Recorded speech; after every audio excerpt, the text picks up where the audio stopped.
إن الحمد لله نحمده ونستعينه ونستغفره ونعوذ بالله من شرور أنفسنا ومن سيئات أعمالنا من يهدي الله فلا مضل له ومن يضلل فلا هادي له وأشهد أن لا إله إلا الله وحده لا شريك له وأشهد أن محمدا عبده ورسوله أما بعد فإن أحسن الكلام كلام الله وخير الهدي هدي محمد صلى الله عليه وآله وسلم وشر الأمور محدثاتها وكل محدثة بدعة وكل بدعة ضلالة وكل ضلالة في النار.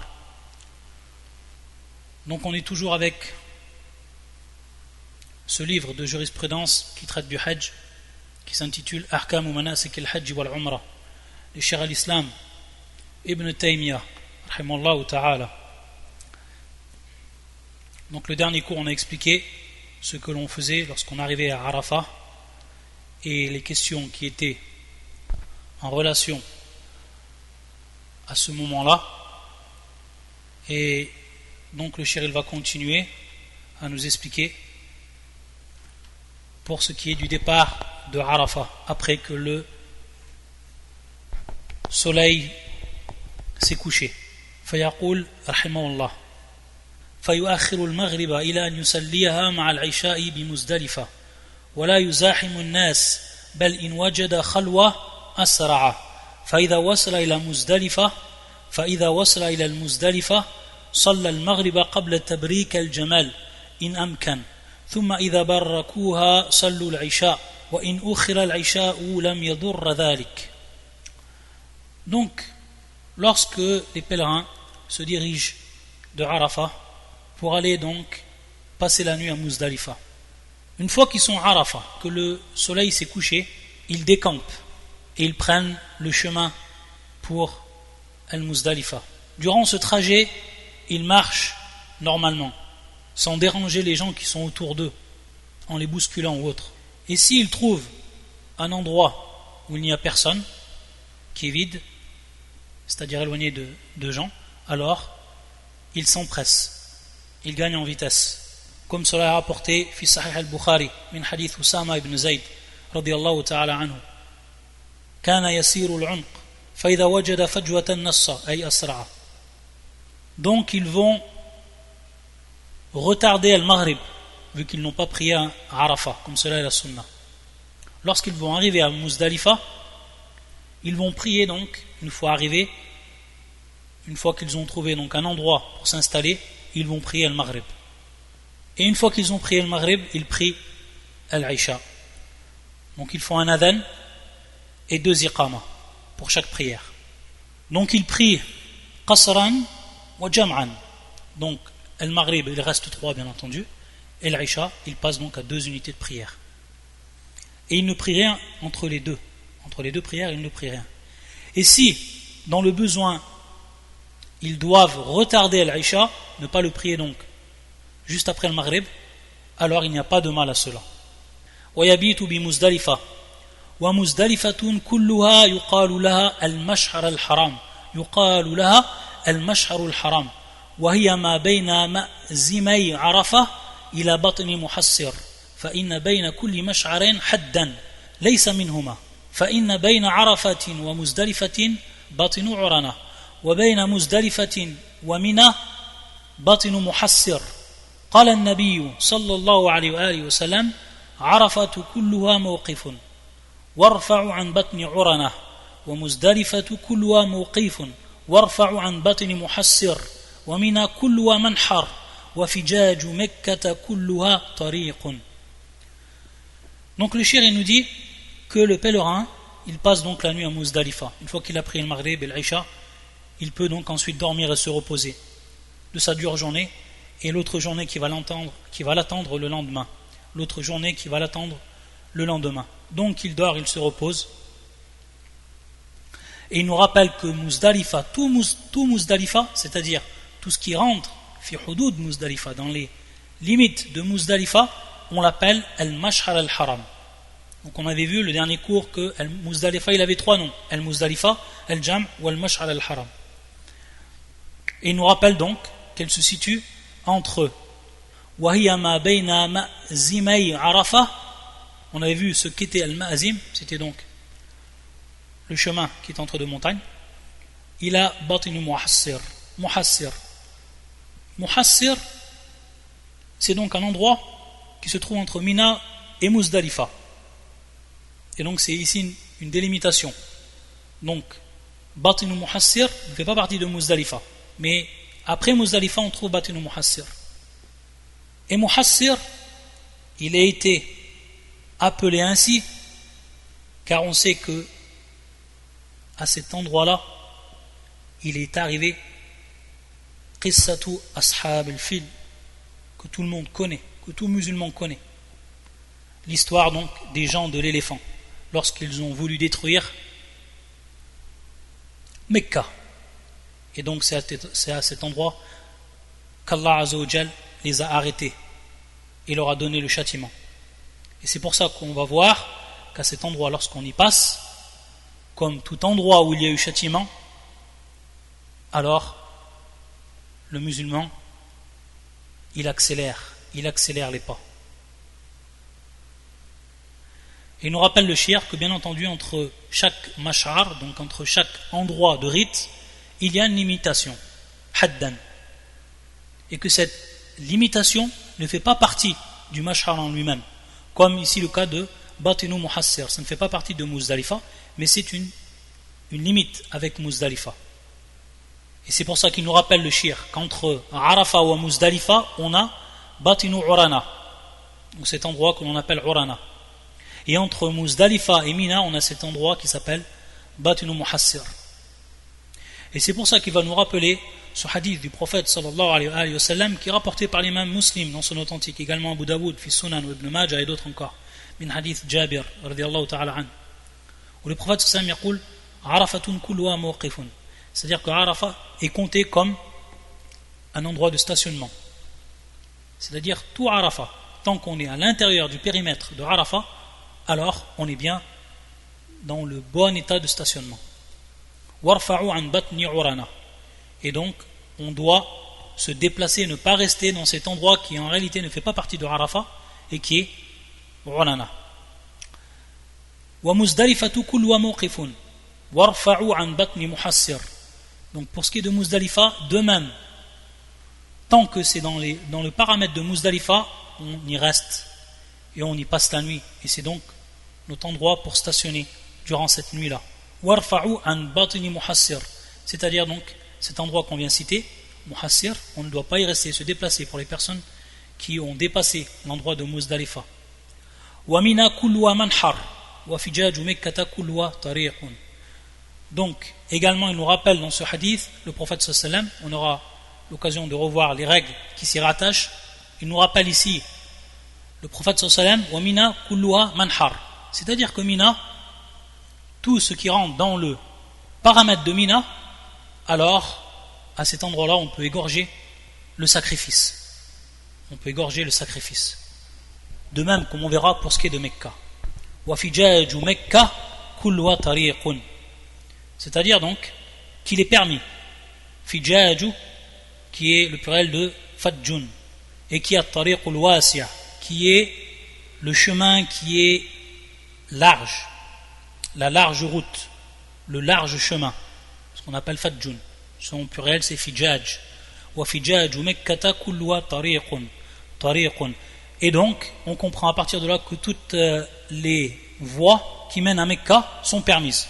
Donc on peut rentrer par n'importe quel endroit de Mecca, même si al-afdal, comme on l'a vu, le meilleur c'est de rentrer min al-thaniyat al-ulya, comme l'a fait le prophète sallallahu alayhi wa sallam. Ala kulli hal, ici c'est pour nous prouver donc que Muzdalifa kulluha mawqif.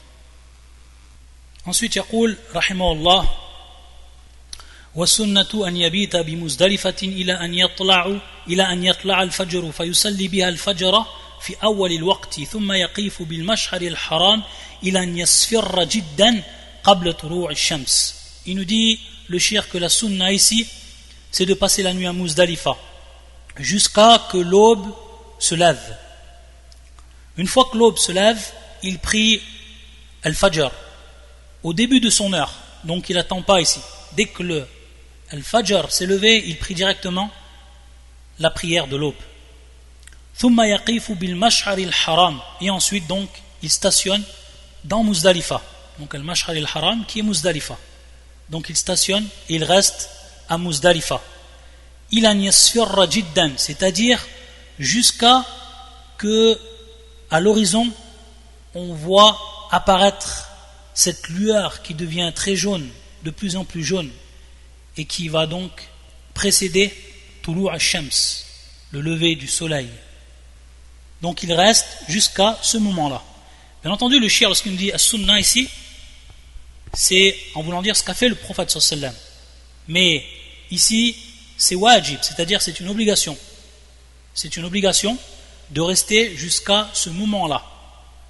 Sauf, bien entendu, pour ceux qui rentrent dans cette catégorie, comme il nous dit le shir, فَإِنْ كَانَ مِنَ الضُّعَفَاءِ كَالنِّسَاءِ وَالصِّبْيَانِ وَنَحْوِهِمْ فإنه يتعجل من مزدلفة إلى منى إذا غاب القمر ولا ينبغي لأهل القوة أن يخرجوا من مزدلفة حتى يطلع الفجر فيصلوا بها الفجر ويقفوا بها ومزدلفة كلها موقف. Donc il nous dit, l'exception qui est faite ici, c'est pour ceux qui sont de la catégorie des faibles, comme les femmes et les jeunes enfants, et également les vieillards, donc tous ceux qui rentrent dans ce qu'on appelle les faibles, donc par rapport à leur corps et à leur capacité. Pour eux, il est permis donc de partir bien avant, de ne pas attendre après l'aube, et de partir, comme il dit le shir, idha ghaba al-qamar, lorsque la lune disparaît, comme cela est rapporté auprès de l'imam al-Bukhari dans son authentique, et également l'imam Muslim, min hadith Asma, lorsqu'elle a demandé Al-Ghab al-Qamar, et que lui a répondu Abdullah Mawla Asma, Na'am. Ensuite ils sont partis. Et il nous rappelle le shir que cela est spécialement pour les faibles. Par contre, les gens qui possèdent force, alors eux, il ne leur est pas permis. Wala yanbari. Donc il ne leur incombe pas de sortir avant de Muzdalifa. Mais ils sortiront de Muzdalifa jusqu'à que l'aube apparaisse et qu'ils auront prié Al-Fajr, et qu'ensuite ils resteront donc à l'endroit où ils sont en invoquant Allah subhanahu wa ta'ala, et qu'une fois donc que la lumière jaune apparaît et intensifiée à l'horizon, alors à ce moment-là ils se déplaceront. Et il nous rappelle le shir que Muzdalifa kulluha mawqif, lakin al-wuqufa 'inda quz'in أفضل وهو جبل الميقدة وهو المكان الذي يقف فيه الناس اليوم وقد بني عليه بناء وهو المكان الذي يخص كثير من الفقهاء باسم المشعر الحرام فإذا كان قبل طلوع الشمس أفاض من مزدلفة إلى منى فإذا أتى محسرا أسرع قدر رمية بحجر. Ensuite, il nous rappelle le shir qu'il y a un endroit, lorsqu'on est à Muzdalifa, et qui est une montagne, et qui s'appelle Jabalul Miqada, et que c'est à cet endroit que le prophète sallallahu alayhi wa sallam il est resté, en attendant donc de partir pour Mina. Et il nous dit que Cheikh al-Islam, que c'est en ces jours, ou alors c'est de nos jours, bien entendu il parle à son époque, c'est de nos jours que les gens ils y restent à cet endroit-là, et qu'on a construit à cet endroit-là une petite construction ou une construction. Et cet endroit-là, beaucoup de fuqaha lui donnent le nom de Al-Mash'ar al-Haram. Mais on a vu qu'Al-Mash'ar al-Haram c'est tout Muzdalifa. Mais certains, mais certains savants, ils lui donnent ce nom, Al-Mash'ar al-Haram. Tayyib, Al-Mash'ar al-Haram, ils lui donnent ce nom à cet endroit-là, sachant qu'en réalité, pour bien comprendre, que tout Muzdalifa c'est Al-Mash'ar al-Haram. Donc le rite sacré. Ensuite, juste avant que le soleil se lèvent, ils commencent ce déplacement et ils prennent la route donc pour aller jusqu'à Mina.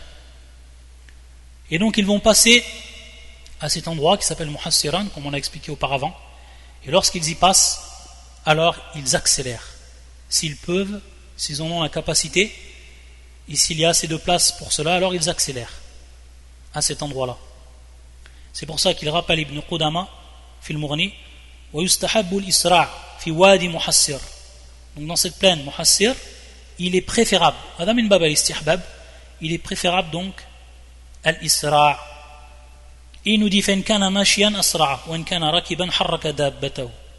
Donc s'il est à pied, il augmente sa vitesse, il accélère, il s'empresse. Et s'il est sur sa monture, alors yuharrik dabbatahu. Alors il fait accélérer sa monture. ثم يقول رحمه الله فإذا أتى منى رمى جمرة العقبة ب7 حصيات ويرفع يده في الرمي وهي الجمرة التي آخر الجمرات من ناحية منى وأقربهن من مكة وهي الجمرة الكبرى ولا يرمي يوم النحر غيرها ويرميها مستقبلا لها يجعل البيت عن يساره ومنى عن يمينه هذا هو الذي صح عن النبي صلى الله عليه وآله وسلم فيها ويستحب أن يكبر مع كل حصاة وإن شاء قال مع ذلك اللهم اجعله حجا مبرورا وسعيا مشكورا وذنبا مغفورا ويرفع يديه في الرمي ولا يزال يلبي في ذهابه من مشعر إلى مشعر مثل ذهابي إلى عرفات وذهابي من عرفات إلى مزدلفة حتى يرمي جمرة العقبة فإذا شرع في الرمي قطع التلبية فإنه حينئذ يشرع في التحلل والعلماء في التلبية على 3 أقوال. Lorsqu'il va arriver à Mina, et c'est donc l'acte d'adoration qu'il devra faire lorsqu'il arrive à Mina, c'est bien entendu de se diriger à ce qu'on appelle Jamaratul Aqaba, donc qui est Al-Jamaratul Kubra, la plus grande,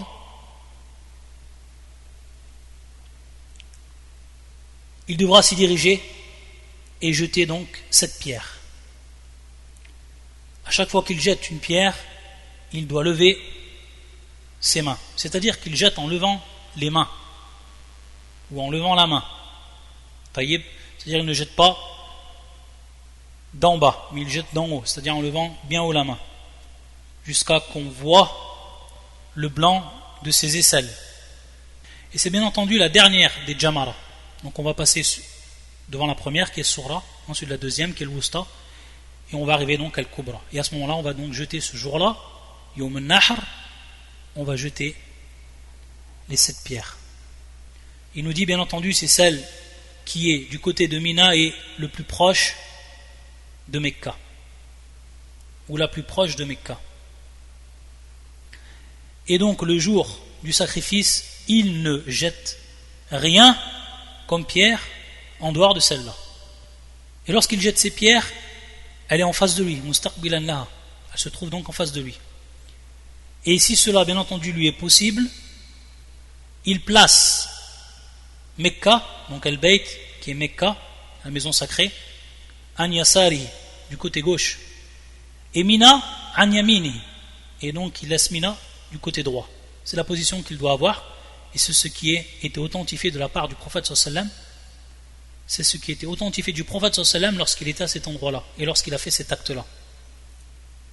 Les hadiths, Abdurrahman ibn Yazid, lorsqu'il a fait le hajj avec Ibn Mas'ud, radiyallahu ta'ala anhu, et qu'il l'a vu prendre cette position, et qu'il lui a précisé, Ibn Mas'ud, que c'était ainsi que le prophète sallallahu alayhi wa sallam avait fait. C'est un hadith rapporté par l'imam al-Bukhari et l'imam Muslim. Il nous rappelle le shir qu'au moment où on jette al-hasa, donc la pierre, nous kabbir, c'est-à-dire qu'on dit Allahu Akbar. À chaque fois qu'on va jeter une pierre, on dit Allahu Akbar. Et également, il dit le shir, s'il veut, le pèlerin, il dit cette dua en plus. Allahumma ja'alhu hajjan mabrouran wa sa'yan mashkouran wa dhanban maghfoura. Donc cette dua, il l'a dit en plus. Pour ce qui est de cette dua, une précision que l'on fait ici, c'est que certains savants ont rapporté que cette augmentation, ou alors on va dire cette version, pour ce qui est de cette dua-là, donc de dire cette dua-là en plus du takbir, ils ont rappelé que cela n'était pas attesté du prophète sallallahu alayhi wa sallam. Et pour plus de détails, on peut revenir à la silsilat al-hadith al-da'ifa du Cheikh al-Albani, et le numéro du hadith qui est 1107 fi silsilatil ahadith al-da'ifa, où il a détaillé pour cette dua. Et donc, comme on a dit, il lève sa main au moment où il jette. Également, il ne cesse de dire at-talbiya, il ne cesse de la dire depuis donc qu'il se déplace de mashhar, c'est-à-dire de rite ou d'endroit du rite, à chaque autre endroit, comme il l'a fait lorsqu'il est parti à Arafat, et comme il l'a fait lorsqu'il partait de Arafat pour se diriger à Muzdalifa, et comme il l'a fait lorsqu'il se dirigeait de Muzdalifa pour aller à Mina et pour donc jeter à Jamarat al-Aqaba. Il nous dit le shir, et lorsque il a jeté, فَإِذَا شَرَعَ فِي الرَّمِي قَطَعَ التَّلْبِيَةِ, c'est-à-dire qu'au moment où il commence à jeter, il va arrêter at-talbiya, il va arrêter donc de dire la talbiya. Au moment donc où il va jeter les pierres à Jamarat al-Aqaba, il arrête à ce moment-là talbiya, comme cela rapporté fi Sahih al-Bukhari min hadith ibn Abbas radiyallahu ta'ala anhuma anna Usama ibn Zayd radiyallahu ta'ala anhuma kana radifa an-nabi sallallahu alayhi wa sallam min Arafatin ila Muzdalifa. Donc Usama ibn Zayd, il était derrière le prophète sallallahu alayhi wa sallam sur sa monture de Arafat à Muzdalifa, et qu'ensuite thumma ardafa al-fadl min al-Muzdalifa ila Mina, et qu'ensuite celui qui était derrière la monture du prophète sallallahu alayhi wa sallam avec le prophète, c'était al-fadl de Muzdalifa à Mina. Et les deux donc ils ont rapporté cette parole, la yazalu an-nabi sallallahu alayhi wa sallam yulabbi hatta rama jamarat al-aqaba. Donc le prophète sallallahu alayhi wa sallam a cessé de dire talbiya jusqu'à qu'il a jeté jamarat al-aqaba. Donc ce hadith il est important parce qu'on va voir qu'il y a certaines divergences par rapport à cela. Dans un premier temps, le shir il dit وَالْعُلَمَاءُ فِي التَّلْبِيَةِ عَلَى ثَلَاثَةِ أَقْوَالٍ.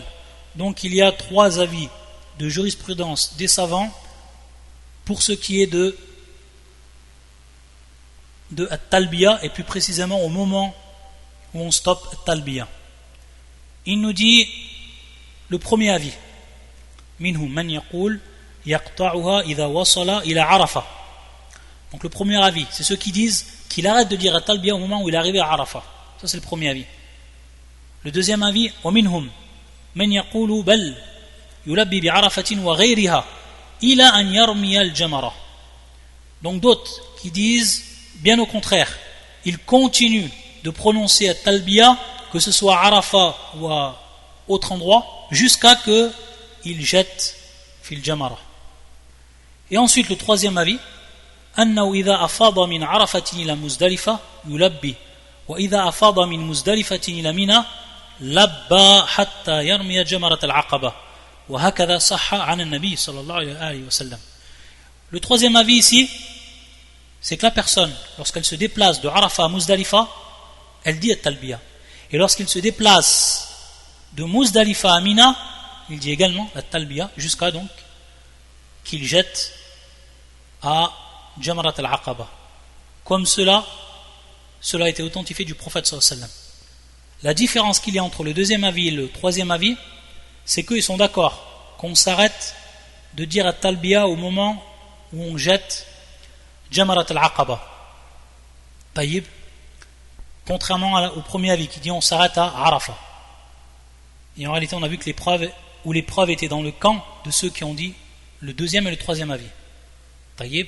Maintenant la divergence qu'il y a entre les deux, c'est que ceux qui disent lorsqu'on se trouve à Arafat en état de stationnement, également à Muzdalifa, alors à ces moments-là on dit at-talbiya. Lorsqu'on est donc en état de stationnement, on dit cette talbiya. Et on a dit également lorsqu'on se déplace entre Arafat et Muzdalifa, et entre également Muzdalifa et la Mina. Par contre le troisième avis, et c'est ce que va prendre comme avis le plus sûr et le plus fort chez l'islam, le troisième avis qui dit non, au moment où on est à Arafah en stationnement, au moment où on est à Muzdalifa, à ces moments-là on ne fait pas de talbiya. On dit le talbiya uniquement durant les déplacements. Donc c'est la différence qu'il y a entre les deux. Et il va dire ensuite le shir. Fasl. Donc maintenant un nouveau chapitre. À la kulihal, il continue toujours sur la talbiya. Et on va comprendre pourquoi il a dit cette parole, ou pourquoi yurajjih al-qawl al-thalith. وأما التلبية في وقوفه بعرفة ومزدلفة فلم ينقل عن النبي صلى الله عليه وسلم وقد نقل عن الخلفاء الراشدين وغيرهم أنهم كانوا يلبون بعرفة. Donc lui il va voir chez al-Islam que rien n'a été rapporté de la part du prophète sallallahu alayhi wa sallam qu'il faisait la talbiya au moment où il était arrêté, donc en état de stationnement à Arafat et à Muzdalifa. Taïb. Donc lui il va voir que le hadith qui précise que le prophète sallam il ne cessait de dire at-talbiya jusqu'à qu'il a jeté fi jamarat al-aqaba, lui le shir il voit par là donc que c'était uniquement au niveau des déplacements, mais pas à Arafat lorsqu'il était en état de stationnement et non plus à Muzdalifa. Par contre il dit que cela a été rapporté Khalif bien guidé et d'autres, donc parmi les sahaba, que eux ils disaient la talbiya lorsqu'ils étaient à Arafat, donc on comprend en état de stationnement. Donc ici c'est l'avis du shir, de Cheikh al-Islam ibn Taymiyyah. Bon, on pourrait dire qu'en fait l'acte des sahaba peut être une preuve, c'est-à-dire qu'ils ont pris cela du prophète sallallahu alayhi wa sallam. Mais en plus al-khulafa ar-rashidin, comme cela a été rapporté d'eux. Taïb. De même également on pourrait dire que dans le hadith la yazalu nabi sallallahu alayhi wa sallam yulabbi hatta rama jamarat al-aqaba, que c'est am, que c'est général, c'est-à-dire que lam yazal, c'est-à-dire que le prophète sallam ne cessait de dire at-talbiya. Il n'est pas précisé ici que lorsqu'il était en état de stationnement à Arafat ou alors lorsqu'il se déplaçait. Donc c'est ce qu'on peut également comprendre d'un point de vue argumentatif et ce que nous apporte le hadith dans ce sens. À la kulli hal, ici c'est un avis. Le cheikh a apporté les trois avis, il a donné son avis à lui. Rahimahullah ta'ala. Et une précision qu'on va donner ici également, c'est que certains savants, comme Cheikh al-Albani rahmatullah alayh, il nous rapporte que Ibn Khuzayma, dans son Sahih, dans son authentique, il rapporte un hadith qui vient expliquer plus précisément à quel moment Talbiya al-Sa'at, c'est une fois qu'on a terminé de jeter les pierres au moment de Jamarat al-Aqaba, au moment où on est à Jamarat al-Aqaba. Et comme l'a rappelé également Ibn Hajar fi Fath al-Bari. ثم يقول رحمه الله فإذا رمى جمرة العقبة نحر هديه إن كان معه هدي ويستحب أن تنحر الإبل مستقبلة القبلة قائمة معقولة اليد اليسرى والبقر والغنم يضجعها على شقها الأيسر مستقبلا بها القبلة ويقول بسم الله والله أكبر اللهم منك ولك اللهم تقبل مني كما تقبلت من إبراهيم خليلك. Ensuite il nous dit le shir, lorsqu'on a terminé de jeter les pierres à Jamarat al-Aqaba, alors on égorge notre sacrifice. Et il est préférable, il nous dit le shir, pour ce qui est de l'ibl, pour ceux donc qui vont égorger un chameau, de le mettre en direction de la qibla, de le laisser donc debout et de lui rattacher sa patte gauche, comme cela est rapporté par l'imam al-Bukhari Muslim min hadith Ziyad ibn Jubair قال رأيت ابن عمر أتى على رجل وينحر بدنته باركة فقال قياما مقيدة سنة نبيكم صلى الله عليه وسلم.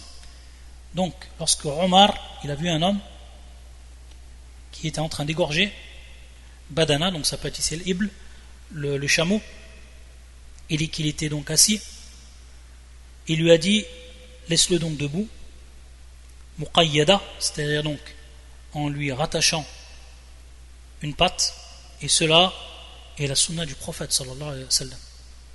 Donc c'est comme ça qu'il fait pour al-ibl. Pour ce qui est de al-baqar ou al-ghanam, donc la vache et les moutons, alors il couche cet animal sur son côté gauche en direction de la qibla, et il dit donc au moment où il va l'égorger, donc ça c'est valable pour pour tout, que ce soit l'ibl, que ce soit le baqar ou le ghanam, il dit à ce moment-là Bismillah, Wallahu Akbar, Allahumma minka wa laka, Allahumma taqabbal minni kama taqabbalta min Ibrahim khalilik. Ça donc c'est le dua que l'on dit à ce moment-là. Ibn Hajar nous rapporte ici donc une faïda pour ce qui est de cette position que l'on donne à l'animal pour l'égorger, car c'est plus facile pour lui. ليكون أسهل على الذابح في أخذ السكين باليمين وإمساك رأسها بيده اليسار.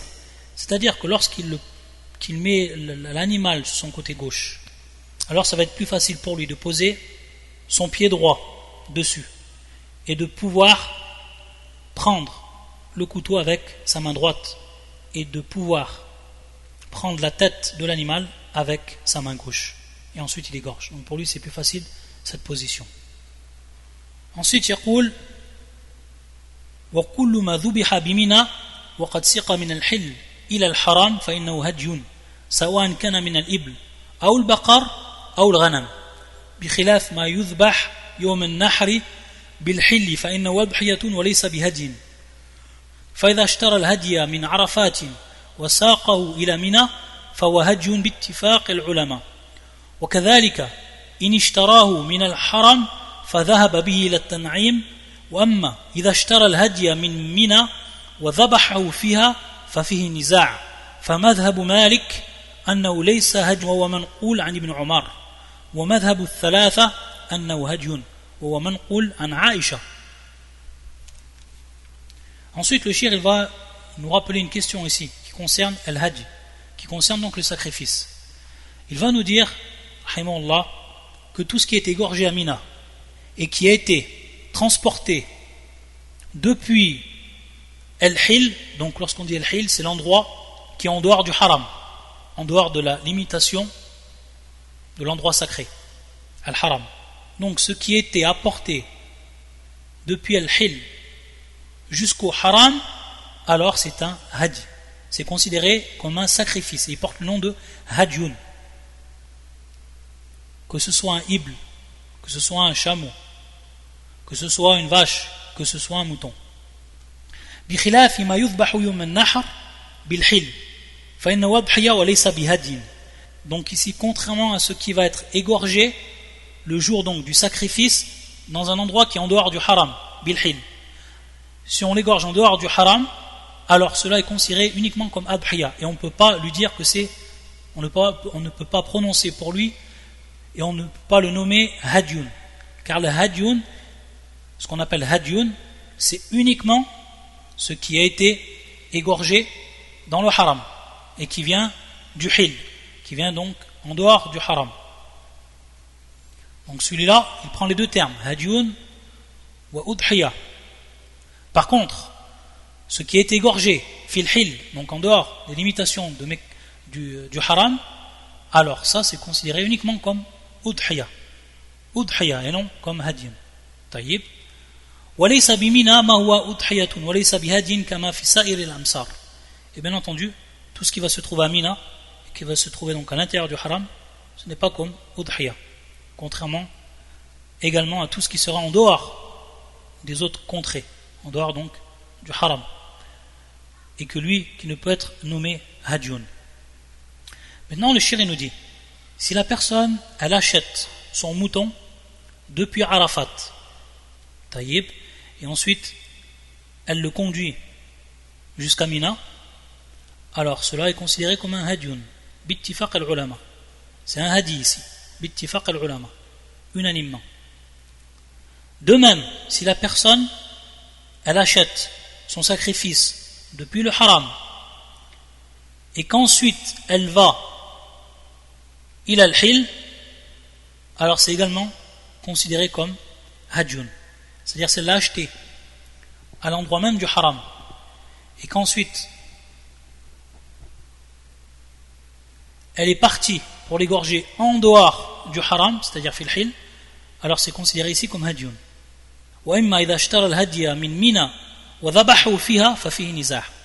C'est-à-dire donc si la personne elle achète son sacrifice à Mina et elle l'égorge à cet endroit même, alors ici il y a un niza', c'est-à-dire qu'il y a une divergence entre les savants. il y a une divergence entre le madhab de l'imam Malik et des trois autres madhahib, donc du madhab de l'imam Abu Hanifa, de l'imam Shafi'i et de l'imam Ahmed. L'imam Malik, il dit, dans ce cas-là, que ce n'est pas considéré comme hajj. Et cela est rapporté parmi les sahaba de Ibn Omar. Par contre, les trois autres madhahib, ils considèrent que c'est considéré comme hajjun, et que cela est rapporté parmi les compagnons de Aïcha. C'est une parole de Aïcha. Donc ça, c'est pour ce qui est de al-khilaf bayn al-ulama fi masalat tasmiyat al-hajj.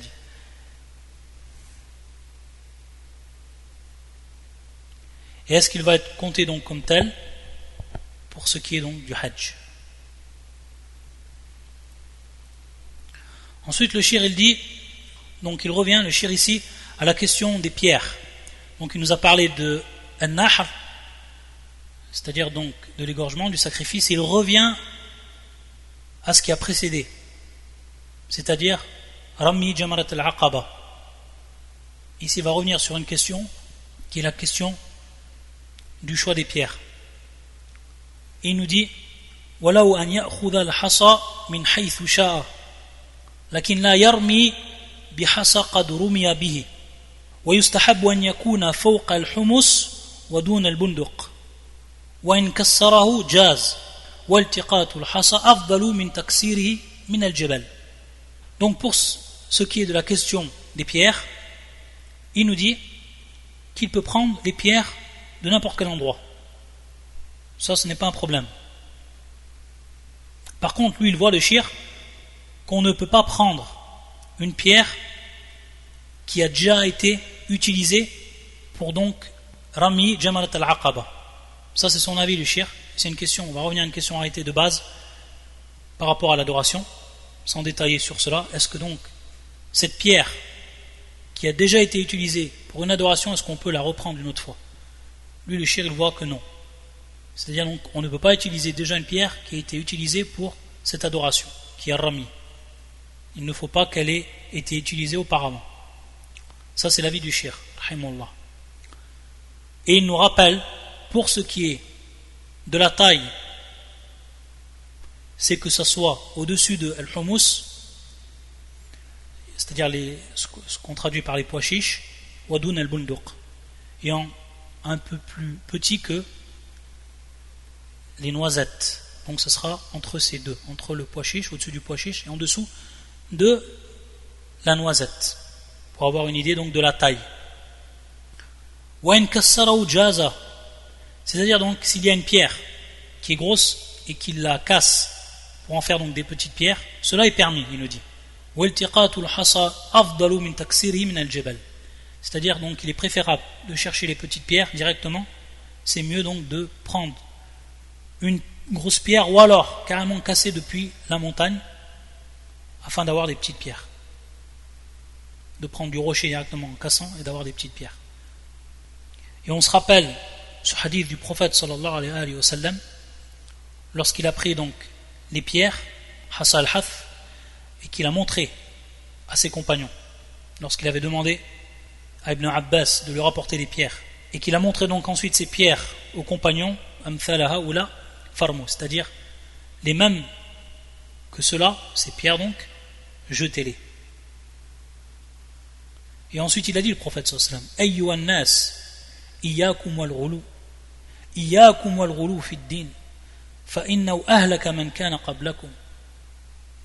Et donc dans ce hadith authentique où le prophète sallallahu alayhi wa sallam il nous rappelle, regardez, sur une question de pierre, regardez bien, sur une question de pierre, le prophète sallallahu alayhi wa sallam ici il rappelle la question de l'exagération dans la religion, al-ghulu, de l'extrémisme dans la religion, al-ghulu.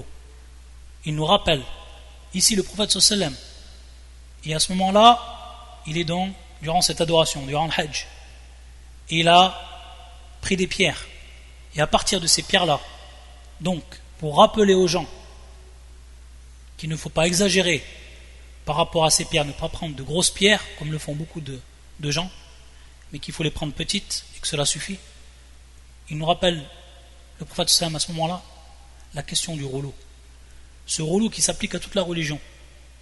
que ce soit dans l'adoration ou autre, al-ghulu. Et donc regardez, même jusqu'à cette adal-juz min al-ibada, c'est-à-dire cette partie de l'adoration dans toutes les adorations qui se trouvent dans le hajj, et qui est le fait de prendre des pierres pour, donc bien entendu, pour accomplir l'adoration, Rami al-Jamara. Il nous rappelle ici le prophète sallam, il fait un tahdhir de al-ghulu. Alors qu'en est-il pour les questions qui sont encore plus grandes, de croyance et autres, al-ghulu, iyyakum al-ghulu, et il nous rappelle que c'est ce qui a anéanti les communautés qui ont été avant nous, al-ghulu fi ddin, l'extrémisme, l'exagération dans la religion. Pour ce qui est de al-dhabh, on rappelle que le pèlerin il a 4 jours pour égorger. Donc Yom al-Nahr, qui est ce jour-là, le jour du sacrifice, le jour où il a Rama Jamarat al-Aqaba, et ensuite Al-Ayam al-Thalatha min Ayam al-Tashriq, donc les 3 jours des jours de Tashriq. Il est permis qu'il mange donc du sacrifice et qu'il en prenne même avec lui, cela est permis. Et il donne une partie aux pauvres et ceux qui en ont besoin. Et pour ce qui est de al-Ba'ir ou al-Baqara, donc le chameau, la chamelle ou alors la vache, alors il est permis que 7 personnes se réunissent dans l'achat du chameau ou de la vache. Et on rappelle également que celui qui ne va pas trouver de hajj, qui ne va pas trouver donc de sacrifice, alors il devra jeûner 3 jours. 3 jours durant le hajj, et ensuite 7 jours lorsqu'il reviendra chez lui, auprès de sa famille.